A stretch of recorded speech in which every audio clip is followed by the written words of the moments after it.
नीलेश, वो ना भैया ना मम्मी पापा को रखने से मना कर रहे हैं, बहुत कलेश कर रहे हैं। तो मैंने सोचा मम्मी पापा को यहाँ बुला लेती हूँ, तो मैंने मम्मी पापा को यहाँ बुला लिया। यहाँ बुला लिया मतलब? ऐसे कैसे बुला सकती हो तुम? अरे मम्मी पापा है यार वो मेरे। अरे पर ईशु, तुमने तो साफ मना किया था कि तुम इस घर में किसी भी बूढ़े इंसान को नहीं रखोगी। तभी तो मैंने अपने मम्मी पापा को यहाँ से बाहर भेजा था। मैंने ये नहीं कहा था, मैंने कहा था कि मैं तुम्हारे मम्मी पापा के साथ नहीं रहूंगी, अपने मम्मी पापा के साथ तो रह सकती हूँ। अरे ये कैसी बात हुई? तुम मेरे मम्मी पापा के साथ नहीं रह सकती पर अपने मम्मी पापा के साथ रह सकती है तो दोनों ही बूढ़े इंसान ना। अरे बाबा, मैं तो अपने मम्मी पापा के साथ बचपन से रही हूँ, तो उनके साथ रहने में मुझे क्या प्रॉब्लम होगी? अरे ईशु, मुझे अच्छे से याद है तुमने यही वर्ड साफ साफ कहा था कि तुम इस घर में किसी भी बूढ़े इंसान को नहीं रखोगी, तो अपने मम्मी पापा को क्यों लाना है यहाँ? नीलेश, तुम मेरी बात को समझ क्यों नहीं रहे हो? समझो मेरी बात को। अरे इसमें समझने वाली क्या बात है? तुमने मुझे बोला था कि मैं तुम्हारे मम्मी पापा के साथ नहीं रह सकती, तो मैंने उनको बाहर भेजा था। रूल तो यही थी ना। जब रूल मेरे लिए ये है तो तुम्हारे लिए भी सेम है। अब तुम्हें उन्हें क्यों लाना है यहाँ? नीलेश, मेरी बात समझने की कोशिश करो। मेरे मम्मी पापा ने मुझे पैदा किया है, इतनी मुश्किल से मुझे पढ़ाया लिखाया है और यहाँ तक मुझे पहुँचाया है, और मैं उनके लिए कुछ भी ना करूँ। अच्छा, मैं तो आसमान से टपका हूं ना, मुझे तो किसी ने पैदा ही नहीं किया।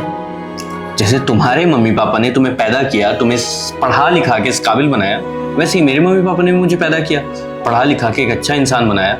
और आज मैं उनको इसलिए अपने साथ नहीं रख पा रहा हूँ ताकि तुम्हारे साथ मैं एक शांतिमय जीवन व्यतीत कर सकूं। तो इसलिए तुम भी अपने मम्मी पापा को यहाँ नहीं बुला सकती। मेरी बात समझने की कोशिश तो करो। तुम्हें पता भी मेरी मम्मी पापा ने मुझे कितनी मुश्किल से पढ़ाया लिखा है, लोगों से उधार ले लेके मेरी पढ़ाई पूरी कराई है। तुम समझो ना।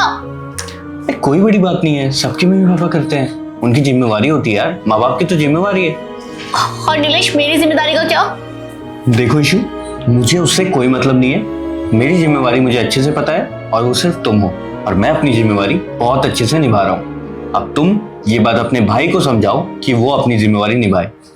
अगर तुम यहाँ पे शांति से रहना चाहती हो तो जिस ट्रेन से उन्हें बुलाया है उसी ट्रेन से उन्हें वापस भेज दो। अरे तुम्हें मैंने बताया ना, भाई नहीं रख रहा है उनको अपने साथ में, भाभी रोज तंग कर रही है उन्हें। अरे तो इसमें मैं क्या करूँ? अगर मैं अपनी मम्मी पापा के लिए कुछ नहीं कर पा रहा हूँ तो मैं तुम्हारे माँ बाप के लिए क्यों करूँ? उनका बेटा देखेगा ना। देखो, मेरे भाई ने उनको 6 साल अपने साथ रख लिया, तो एक काम करते हैं, मैं उनको 6 साल अपने साथ रख लेती हूँ, फिर बाद में देख लेंगे। 1 घंटा भी नहीं। तुमने मेरे माँ बाप को 1 दिन भी यहाँ नहीं रहने दिया, और तुम्हें क्या लगता है मैं तुम्हारे माँ बाप को 6 साल रख लूंगा? शादी के 1 दिन बाद ही तुमने बोल दिया था कि मैं उनके साथ नहीं रह सकती हूँ, और तुम अब चाह रही हो कि मैं तुम्हारे माँ बाप को यहाँ पे 6 साल के लिए रखूं? 1 घंटे भी नहीं रखूंगा उनको मैं। क्या मैं अपने खर्चे उन पे लुटाऊं? देखो, मुझे उनके साथ रहकर बहुत खुशी मिलती है, इतनी की जो तुम्हारे साथ रह के भी नहीं मिलती है।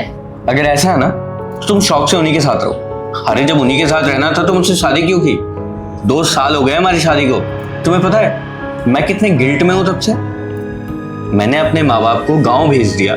मैंने क्या कुछ नहीं सोचा था उनके बारे में। अरे मैंने तो छोड़ो, उन्होंने क्या कुछ नहीं सोचा था कि बहू आएगी, घर के काम में हाथ बटाएगी। क्या मिला उनको? आज भी वो गाँव में रह रहे हैं। मैं अपने कमाई का 1 पैसा भी नहीं दे पा रहा हूं उनको, क्योंकि सब तुम रख लेती हो। तुम्हारा कहना है कि सिर्फ हम दोनों हैं हमारी जिंदगी में। अब तुम्हारे माँ बाप पे मैं अपनी सैलरी क्यों लुटाऊं? अगर तुमने मेरी बात नहीं मानी ना, मैं तुम्हें डिवोर्स दे दूंगी। कोई बात, दे दो। जब मैंने अपने मम्मी पापा को यहाँ पे रखा था तब भी तुमने सेम बात बोली थी, नीलेश इनको यहाँ से हटा दो वरना मैं तुम्हें डिवोर्स दे दूंगी। दे दो। इस बार मैं बोल रहा हूँ, अगर तुम अपने मम्मी पापा को यहाँ लेके आओगी तो मैं तुम्हें डिवोर्स दे दूंगा। ठीक है, मैं तुम्हें छोड़ दूंगी अभी। वो है ना, वो है बाहर जाने का रास्ता। मैं इस बार मजाक नहीं कर रही हूँ नीलेश, मैं सच में चली जाऊंगी।